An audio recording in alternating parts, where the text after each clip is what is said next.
बुल्ढाना जिला जलगांव के भारिप बामस विधायक ने अपने कई नेता और सैकड़ों कार्यकर्ताओं के साथ कांग्रेस में प्रवेश किया।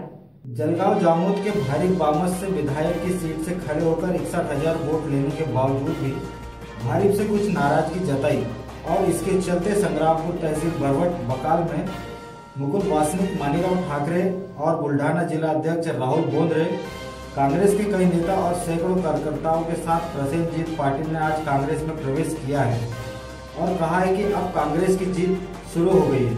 इससे कांग्रेस पार्टी से जुड़े लोगों में आज दिवाली जैसा माहौल देखने को मिला। और इसी कार्यक्रम में कांग्रेस के महासचिव मुकुल वासनिक ने आज बड़े स्वर में जनता को संबोधित करते हुए कहा कि पीएम नरेंद्र मोदी जब भी बोलते हैं हिंदी फिल्मों के विलन की तरह ही बोलते हैं। कार्यक्रम में मौजूद कांग्रेस राष्ट्रीय महासचिव मुकुल वासनिक ने किसानों के प्रति केंद्र सरकार के रवैये पर और प्रधानमंत्री मोदी पर निशाना साधते हुए कहा, मोदी जब भी बोलते हैं हिंदी फिल्म के विलन की तरह बोलते हैं। उन्हें किसानों की कोई फिक्र नहीं है। ऐसी निकम्मी और लापरवाह सरकार से किसानों को कोई फायदा नहीं हो रहा। परिस्थिती सामान्य करत होता, करून दाखवीन म्हणून बोलत होता आणि हे देखील सांगत होता 50 दिवसामध्ये परिस्थिती सामान्य केली नाही तर कुठल्याही चौरस्त्यावरती मला बोलवा, त्या चौकामध्ये उभा करा आणि पाहिजे तशा प्रकारची शिक्षा मला द्या। आता सर्वदूर देशामध्ये चौका चौकामध्ये मोदीची वाट पाहत आहे, पण मोदी कुठे फरार आहे आम्हाला तो दिसत नाही। त्या मोदीचा तपास करा आणि त्या मोदीला शिक्षा द्या। जिल्हा परिषदेच्या निवडणुका पुढे आहे।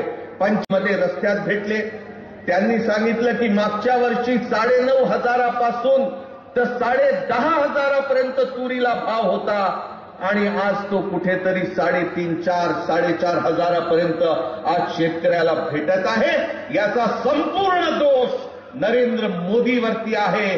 शेतकऱ्याची अजिबात पर्वा या माणसाला नाही। जेव्हा बोलतो तेव्हा हिंदी चित्रपटातील कुठला तरी खलनायक बोलत आहे अशा प्रकारे तो वागत असतो। देशाचा पंतप्रधान असा कधी झालेला नाही आणि उद्या जेव्हा आम्हाला संधी भेटेल तर याला खुर्चीवरून खेचण्याचं काम आम्हाला करावं लागणार। बुल्ढाना से अनिल सिंह चौहान के साथ अर्पल सोनोने की रिपोर्ट।